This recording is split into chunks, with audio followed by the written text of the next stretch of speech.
Trojan horses. That's what cybersecurity experts call the Chinese electric buses in Warsaw's fleet. Tests conducted in Norway have shown that the vehicles may be remotely stopped by the manufacturer with a single click from the other side of the world. The safety of public transport passengers is also important in terms of cybersecurity, which is why I would recommend to all local governments, including the Mayor of Warsaw, to use, for example, the services of Polish companies that also manufacture buses. This guarantees data security and protects us from cyber attacks. It is not only a series of intelligence risks associated with the Chinese manufacturer, but above all, a Russian trace. As investigative journalist Piotr Nistor has established, the vehicles are sold to Polish local governments by a Lithuanian entrepreneur who did business with a former KGB agent. He has for many years played a key role in the Russian arms sector and is a trusted confidant of Vladimir Putin. Most of these buses are already in use. However, the purchase of these buses raises serious concerns regarding the security of the Republic of Poland. The People's Republic of China, especially Chinese intelligence, is interested in gathering information about individuals and organizations of interest. Now, the Norwegian Minister of Transport has announced a risk analysis and a suspension of purchases from countries with which there is no cooperation in the field of security. The Public Transport Authority conducted tests of electric buses in complete secrecy. Theoretically, the manufacturer can also stop the buses or render them unusable, said transportation expert Harold Tomsland in an interview with the Aftenposten newspaper. Norway took the matter seriously, and what does Warsaw City Hall have to say about this? The cybersecurity certificate was issued last year. The registration and commissioning of 18 buses took place in December 2024. The company fully relies on the certificates issued, which guarantee the safety of use in this area when it comes to the cybersecurity of its fleet. The communication systems comply with EU regulations 155 and 156, said Ministry of Foreign Affairs spokesman Adam Stavitsky. Experts compare such certificates to a label that says safe. It looks nice, but in a crisis situation, it won't protect anyone. No documents, including certificates, are a sufficient guarantee that the level of security is adequate. Real security may only be provided by a group of independent experts appointed by a given country, or by manufacturing such a device here on site. Local authorities in Warsaw seem unaware of the problem. On the contrary, the new buses are an ecological method of public transport. Another important element, no less than the technical one, is the ideological approach, the green madness, that is placed above functionality and safety in the event of a crisis. These electric vehicles, these buses, may simply not be able to leave. Cyber threats are a much broader topic. There are many dangers, especially from China and Russia. Entrepreneur Declan Ganley pointed out that one cyber attack from an enemy would be enough to shut down the world. Phones, the internet, banks, television, everything would stop working. That's why, to prevent this, Declan Ganley created Outernet, an alternative network that does not use the classic internet. It communicates exclusively between satellites, without contact with a network vulnerable to attacks by China or Russia. Modern battlefields aren't always physical.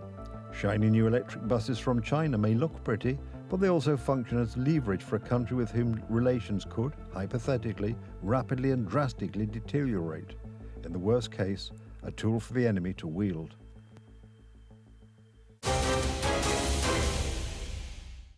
This flag was hoisted on a patrol boat on the Narva River, about 130 kilometers in a straight line from St. Petersburg. Instead of the three stripes of the Russian flag, it features a skull and crossbones on a dark background. The Estonian ministries of Defense and Foreign Affairs did not hide their surprise, but they are taking the whole matter with a grain of salt.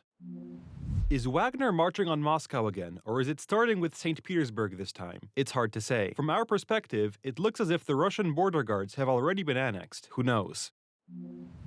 Putin is running out of ideas. Is he really calling up Wagner again? PMC Wagner is a mercenary force used by the Kremlin for dirty work. Officially, they are not part of the Russian armed forces, so their participation in the fighting does not necessarily have to be approved by Moscow. But it is clear that without them, no operation can take place.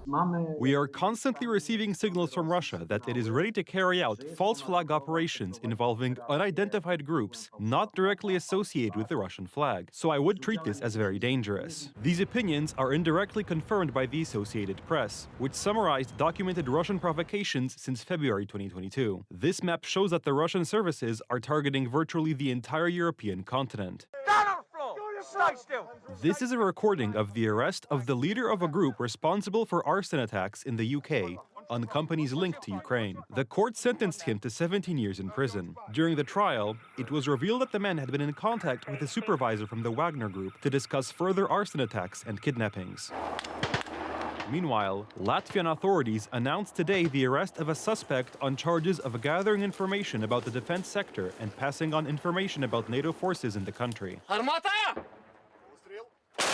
Thanks to the bravery of the Ukrainian army and the support of the West, Russia is stuck in Donbass and does not currently have the strength or resources to openly confront NATO, which is why organizations such as the Wagner Group can be an important asset for the Kremlin.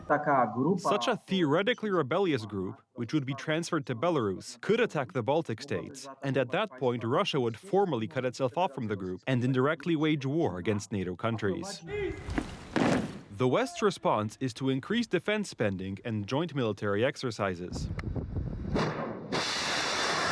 The White House is also considering providing Ukraine with Tomahawk long-range missiles, and the Pentagon has given the idea the green light.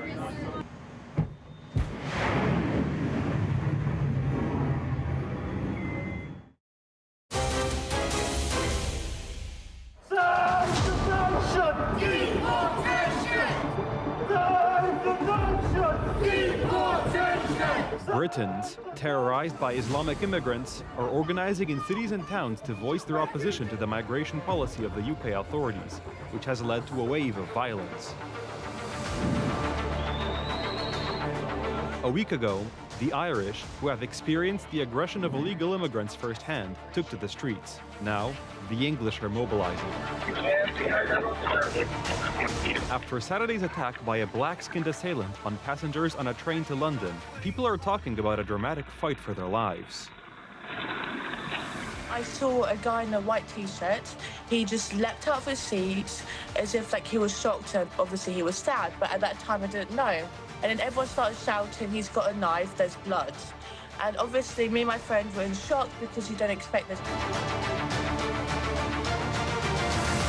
But what is merely an unfortunate incident for Prime Minister Keir Starmer has become an everyday occurrence for people. 11 were injured, 2 are fighting for their lives. But the British authorities are trying, at all costs, to hide the image of the perpetrator. His photo was published online by anonymous internet users. What's more, residents alerted the police about a suspicious man with a knife, but he boarded the train undeterred. Lots of people today. I mean, I've had family using the train line just the day before, so they could have been on that train easily. I've got a lot of family up at Peterborough as well, so we tend to use the trains a lot to get up there as well, and like I mentioned to you before. There are more and more such attacks throughout the United Kingdom, but British people who report aggressive immigrants to the police are themselves accused of racism. This policy is pursued not only by the British authorities, but also in France and Germany. Ordinary citizens say outright that the British authorities, the left-wing authorities, tolerate this type of incident, and this leads to great precarity among citizens who use public transport or are in public places. We are also seeing these attacks in Germany, and knife attacks are also occurring in other European Union countries, such as Ireland. Wherever mass third world immigration was instituted as public policy, ordinary people's sense of security has declined, and murders, rapes, assaults, and thefts have paralyzed cities and towns, mainly in Western Europe.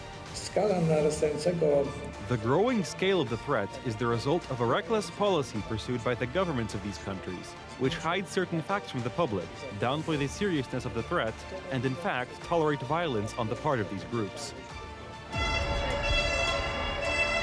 While a black attacker was stabbing passengers traveling to London, Birmingham residents detained an immigrant who was trying to lure a 10 and 12-year-old girl into a park.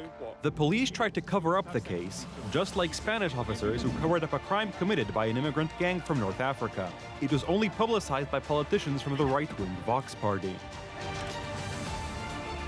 4 salvajes. 4 illegal immigrants kidnapped and brutally raped a young woman, destroying her life. And the ones responsible for this are the liberal and left-wing politicians who brought these migrants to Spain. The result of this disastrous policy is the creeping Islamization of Great Britain, France, and Spain, which has made it impossible for decent people to feel safe on the streets of their own cities.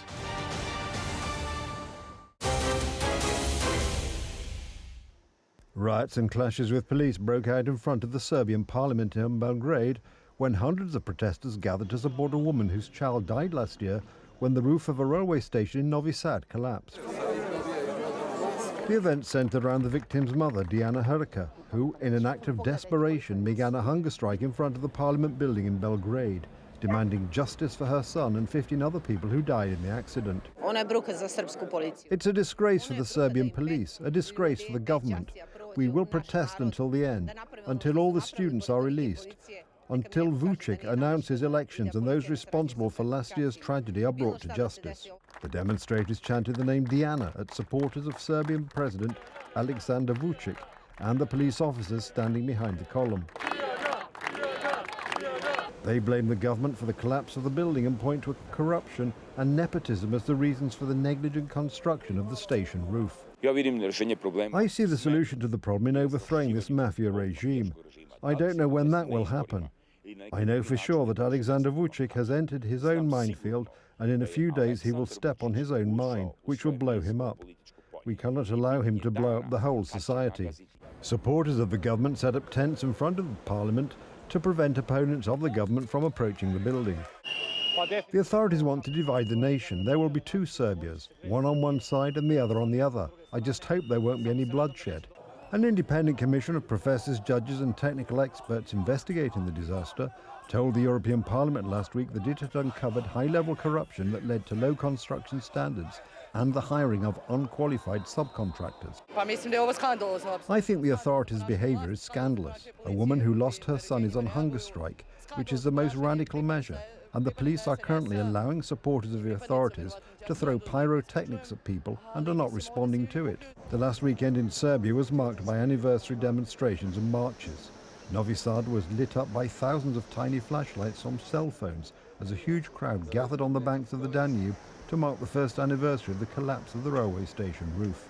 Emotions are mixed. I saw many of my friends and that evokes pleasant, friendly emotions in me. But on the other hand, there are also negative emotions, emotions of anger, when we see the crime is promoted in this country under the protection of the regime and peaceful demonstrators are attacked. The protest movement, led by students, lecturers and opposition leaders, accuses the president and his populist nationalist party of corruption, inefficient public services, nepotism and restrictions on media freedom.